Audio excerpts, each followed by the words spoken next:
Well, let's get some group work done. For Chapter 19, again, we're talking about absorption versus variable costing.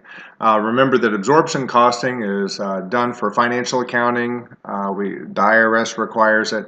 But in variable costing, we want to use that method when we're going to evaluate the performance of management. Management tends to like to use absorption costing because all they really need to do is produce too much inventory, and it can overstate income, and then they can get a bigger bonus. So we certainly want to use variable costing so that we can look at the numbers internally appropriately. So here we're talking about Dowell Company. They produce a single product. That makes it nice, right? Income statements under absorption costing, right? So we've already been given absorption costing for the first 2 years of operation follow. You'll see what's happening. Sales are at $46 per unit. Cost of goods sold. Remember, absorption costing looks at cost of goods sold. That $31 per unit is going to carry some fixed overhead expenses that under variable costing we would want to consider a period cost. So we'll see the numbers there. We get some selling administrative expenses for net income, and then we have some data. So it looks like in 2014 we produced 30 but only sold 20. So we've got 10,000 units left in inventory at the end of 2014. In 2015, we produced again 30, but we sold 40. We sold this 30 plus the 10 that were left over here. Variable cost per unit and total fixed cost unchanged during 14 and 15. Good. The company's $31 unit product cost, like I told you, consists of this, and it's this $300,000 of fixed overhead at 30,000 units that makes this $10. This is the one piece that's going to be different between absorption and variable, and that's really all there is to it. We take this away for variable costing and use $21 per unit as our variable contribution.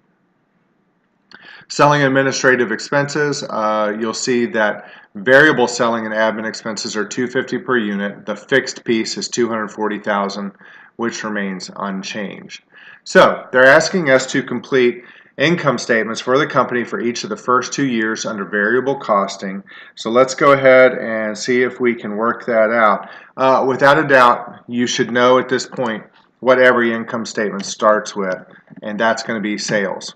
Okay, so sales are there, and it's a variable costing income statement. If you recall from the lecture, I told you that a variable costing income statement is going to work like a contribution margin income statement. So if it's a contribution margin income statement, what do we take out next?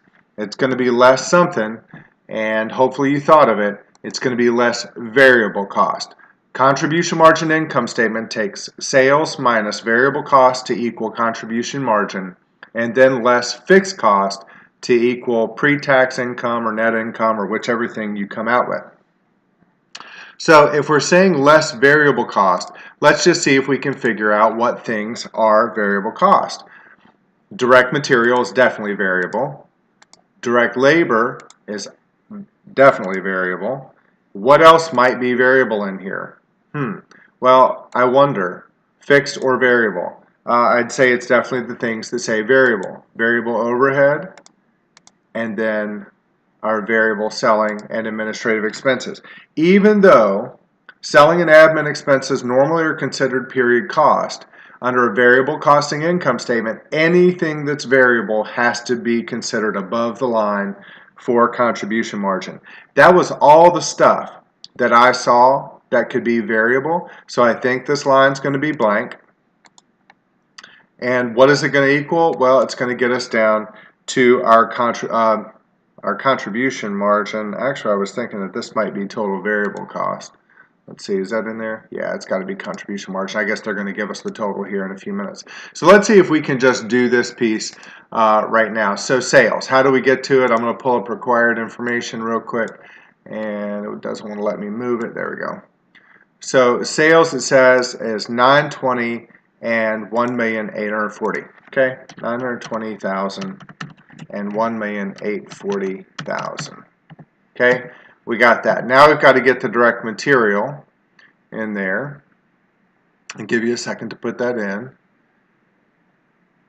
So we'll go get direct material And I think we're going to have to find that probably down here. It's oddly truncated. So direct materials 5 a unit, direct labor is 9 per unit. Okay, how are we going to deal with that? If it's 5 per unit and 9 per unit, what do you think we might end up coming out to? How are we going to end up figuring that one out? Well, I think we probably have to figure out how many units we're dealing with, right? How many units are we dealing with? So is it going to be the units produced times 5, or is it going to be the units sold times 5? Well, this is an income statement, right? We can only cost the things that are sold. We sold 20,000 units at $5 per unit. So it's 100,000.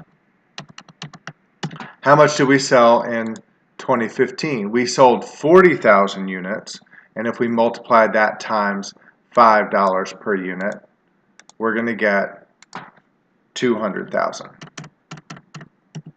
Okay, direct labor was $9 at 20,000 and $9 times 40,000 for the each of 2 years, so 180,000 and 360,000.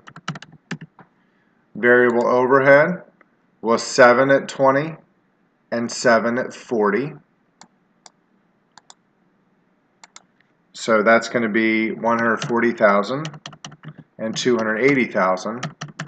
And then the variable selling and administrative expenses, those were, where are they?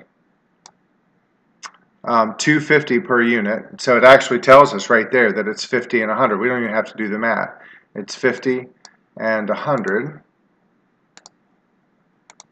50,000 and 100,000.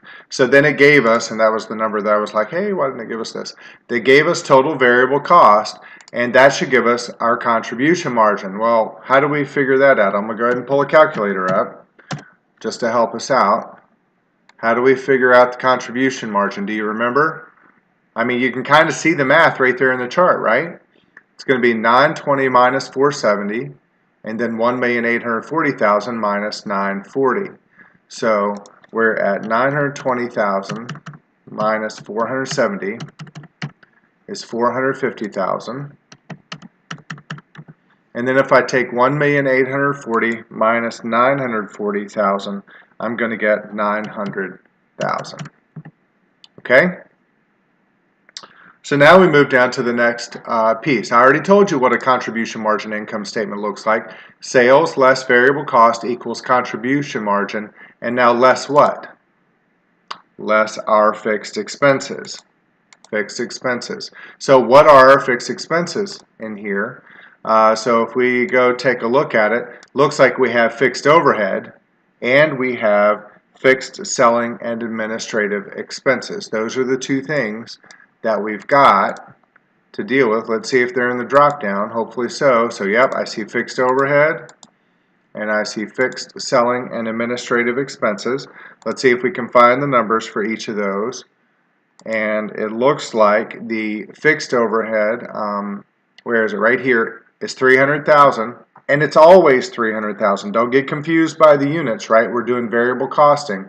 It's always going to be 300,000 under the variable cost, and the selling administrative expense is always going to be 240,000. We'd only use that per unit under absorption. 240,000 for overhead each year, 300,000 for selling and admin each year. Okay, total fixed expenses 540,000. Hopefully you realize that net income is now at this point going to be contribution margin minus our total fixed expenses. I've had some people say, why is it contribution margin times fixed expenses? Because it's sales minus total variable cost minus total fixed cost, right? Contribution margin is just obviously already an answer in here. Net income here is going to be minus 90,000 right? If we take 450,000 minus 540,000, that's a negative. Loss amount should be entered with a minus sign. So minus 90,000, it'll convert it for you. And over here, if I take 900,000 minus 540,000, I get 360,000. Whoops, went a little bit too far. So that's what your variable costing income statement now looks like versus the absorption costing. Look at this, minus 90 and 360. I'm going to scroll up. Look under absorption costing. It said that 2014 was a profit of 10 and that 2014 had less income of 260,000. The difference is still the same. If I add these two things together, I get 270,000. Well, if I add these two things together, I also get 270,000, right? So that's our variable costing income statement, minus 90,000 and positive 360,000. All right, so now they want us to just demonstrate converting variable cost to absorption cost using the formula that we learned about in the lecture. And it'll show us what the difference is for 2014 to 15. So we always, when we're trying to convert variable cost to absorption cost, we're going to start with that variable costing income. So if we go up and look at the chart, we know that this was negative 90 and this was 360,000 positive, right? So recalling from the lecture, what do we have to do to change it? Well, I know that we have to add something and we have to take away something. Works just like any inventory does. But remember, it's always kind of odd. You always add the end and take away the beginning. That's just how it always works. And it's how I ended up remembering it when I was taking accounting. I put it on a flashcard. Dealing with inventory, you add the end and you take away the beginning. So we're going to add fixed overhead in the ending, and we are going to take away the overhead in the beginning. Less fixed, nope, wrong one. Don't do that. Fixed overhead. Come on, in the beginning. There we go. So, it says, what are we talking about? It says, in 2014, add in the fixed overhead and ending inventory. Okay, well, I got to go figure that out now. We're talking about fixed overhead. We know it's $10 per unit, right? We know it was $10 per unit. But how many units were in ending inventory? Well, weren't there 10,000 units in ending inventory at the end of 2014? And if I take 10,000 times $10 per unit, then I must have 100,000 in my ending inventory. Did I have anything in my beginning? No, there was nothing there. So if I do this, I do the math, 10,000 is what my absorption costing income adds up to. In 2015, it says add the fixed overhead and ending inventory and take away the beginning. Well, wait.